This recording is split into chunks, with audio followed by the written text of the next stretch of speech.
Look. Oh, no, Lois. Do you realize this is the 18th window you stopped at? And furthermore, do you realize that according to my calculations, at this rate, it'll take me until the middle of next week to walk you home? If you're in a hurry, I'm sure I can manage alone. I'll tell you what. You look in half the windows, and I'll look in the other half. That way, it'll just take us half as long. But you don't understand. Shopping is an art. Someone else is shopping. And from the inside, too. There's an all-night drugstore in the corner. I'll call the police.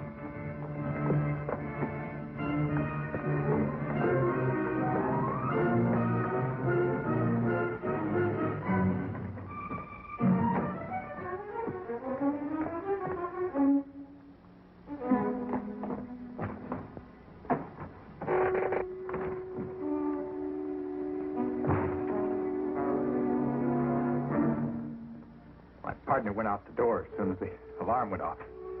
You don't have to worry about me, though. I'm not going to run away. You mean you deliberately stayed when you could have gotten away? Well, I've never done anything like this before, Superman. It was all like a dream until that alarm went off and woke me up. Well, I realized that I can run from the police, but I can't run from myself. It's easy to see that you're new at this sort of thing. Why did you do it? Why? That's what I keep asking myself. Sure, it was the money, but it went deeper than that. I should have learned how to save and handle money a long time ago. Then this wouldn't have happened. Well, I'm sorry it did, but at least you've learned something very important. Well, pretty bad way to learn it, don't you think? Well, here they come, Superman. Gee, I feel a little better for having someone to talk to. Thanks. It's all right, son. Now, you can do me a favor. Don't tell them I was here. Sure.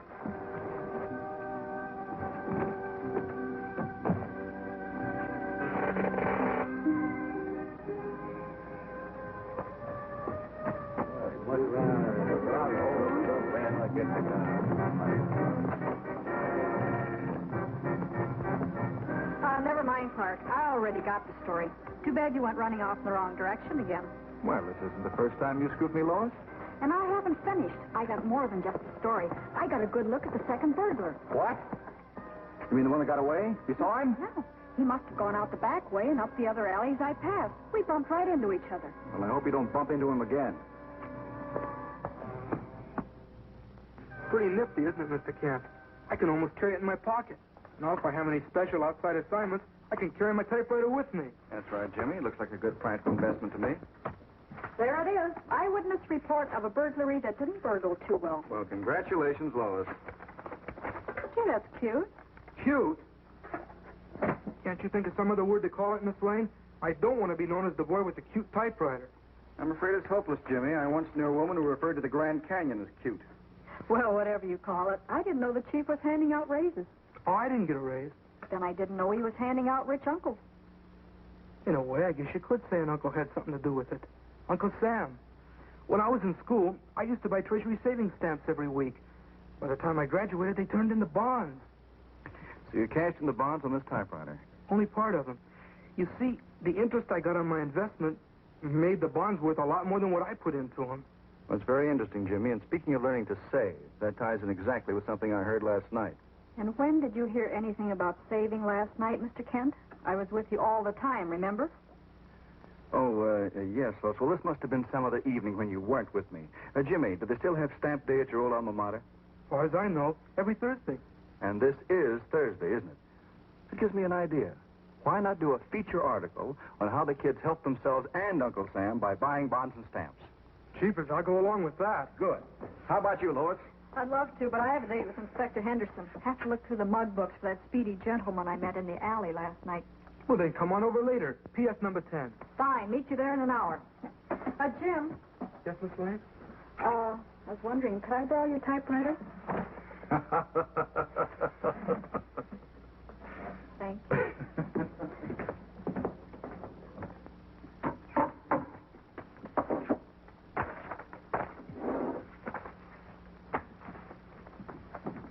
Morning, boys. Good morning, Mr. Garwood. I'd like you to meet Mr. Kent and Jimmy Olsen from the Planet. Hi, fellas. Mr. Kent, you're the friend of Superman, aren't you? Well, we do keep in pretty close contact, yes. Boy, if Superman would come over, I bet we'd really have a stamp day. Well, I can't promise you anything, but it might be arranged. The booth looks very nice, boys. Thank you very much.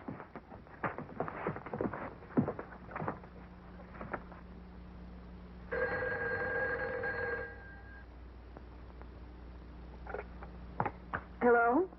Miss Lane, this is Blinky. Remember me? Blinky? Oh, of course. Why, we used to go to Sunday school picnics together. Now you're thinking of the wrong Blinky. The only Sunday school picnic I ever went to was in reform school. Then they took us all out to chase butterflies. The one I chased just happened to fly into a moving boxcar. So what could I do? You know, Miss Lane, I chased that butterfly all the way up to San Francisco. Well, let's not compare life histories, Blinky. What do you want? Well, I'm the guy that ran into you yesterday. You know, by the jewelry store? Then you're the... The guy they're looking for. They're bound to get me, Miss Lane, so I'm going to surrender. Well, that's fine, Blinky. You're doing the right thing. But I ain't going to surrender to the police. I'm only surrendering to you personal. Me? Sure. They'll liable to give me a break if I walk in with you. Look, meet me on the corner of Chestnut and Warlow in exactly a half hour, but alone. But I'm not sure I'll recognize you. You recognize me all right. In a half hour.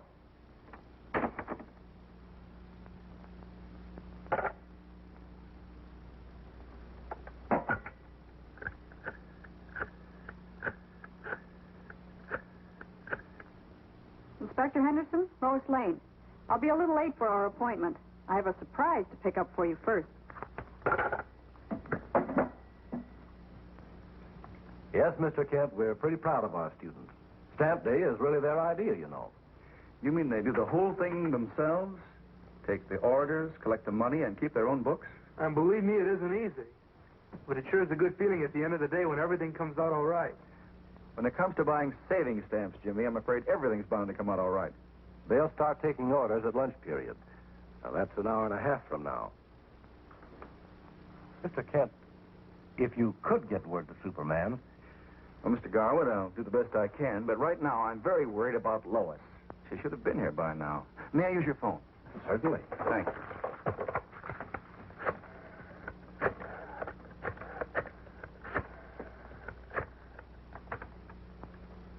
Mr. White's office, please.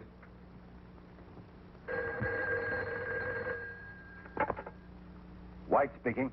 Chief, this is Kent. What's happened to Lois? Kent, I spend half my life attempting to keep track of you, Lois, or young Olson.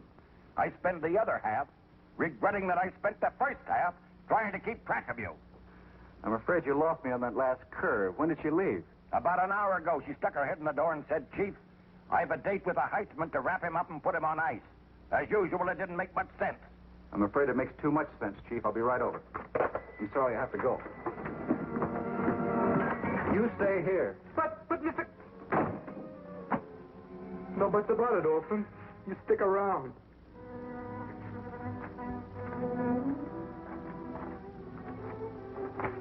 The things I can walk into with my eyes wide open. It ain't your fault, Miss Lane. I ain't got nothing against you personal, except you can put the finger on me. So can Jess Dunlap, your partner in crime. Nah, Jess was in on the job. His testimony don't mean a thing. And what's going to happen to me? Gotta get rid of you, Miss Lane. But not until I get a call from the guy that's selling the jewelry for me. And in the meantime, if anybody catches up with you, you use me as a shield, right? That's what I like, a girl with brains. If that's what you like, find another girl. I obviously don't have any brains or I wouldn't be here. Hey, I got an idea. Look, I'm going to be out of the country a long time, right? Well, I got to keep in touch with my pals by writing letters, right?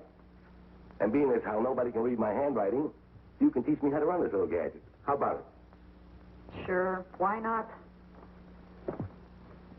But who's going to teach those friends of yours how to read? What a sense of humor. Nothing but laughs right up to the end. Thanks for reminding me. Well, start with lesson 1.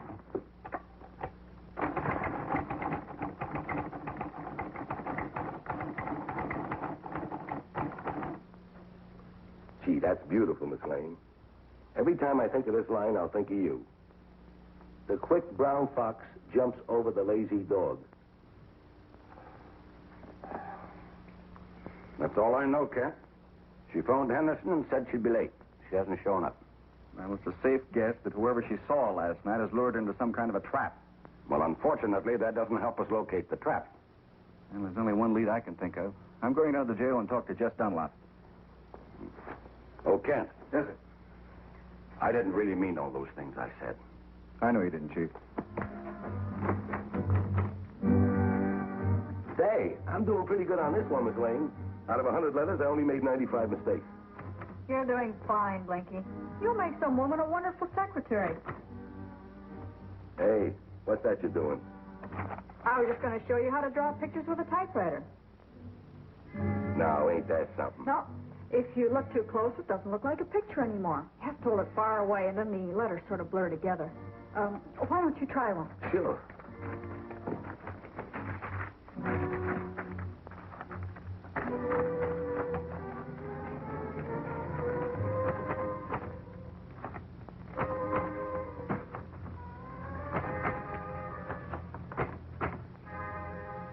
Don't go no further.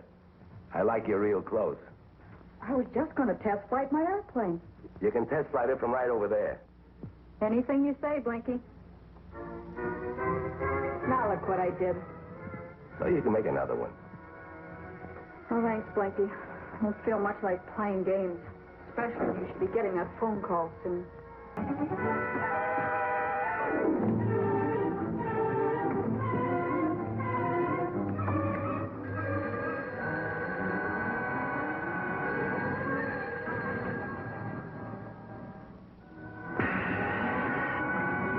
Yeah. Yeah? Good. That's the call I've been waiting for, Miss Lane. Everything's been taken care of, except you.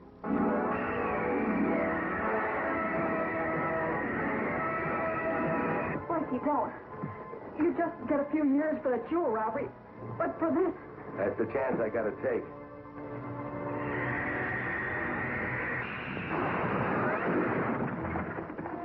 No, I don't believe it. You will, Blinky. You will.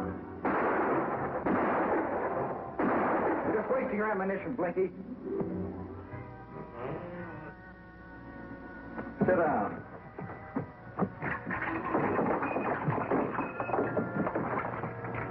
Hey, let me out. Let me out! Another few seconds and it would have been too late, Well, Superman. it wasn't, Miss Lay, and that's what counts. What time is it? Just about 12:30. Well, I can't wait for the police. I have an appointment date. Excuse me. You won't have to worry about riding your pals now, Blinky.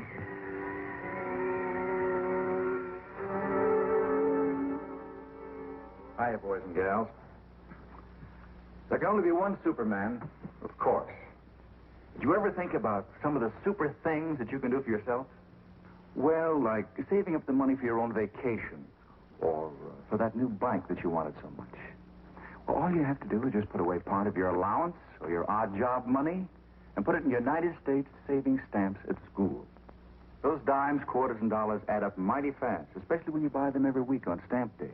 Well, the first thing you know, you'll have enough for a savings bond, just like Dad buys for the payroll savings at work. And from then on, the sky's the limit. Take it from Superman.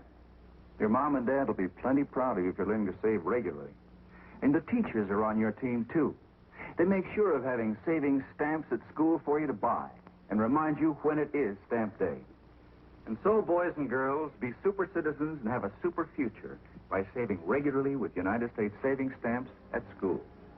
And keep on making me and everyone else as proud of you as we are today. Bye now.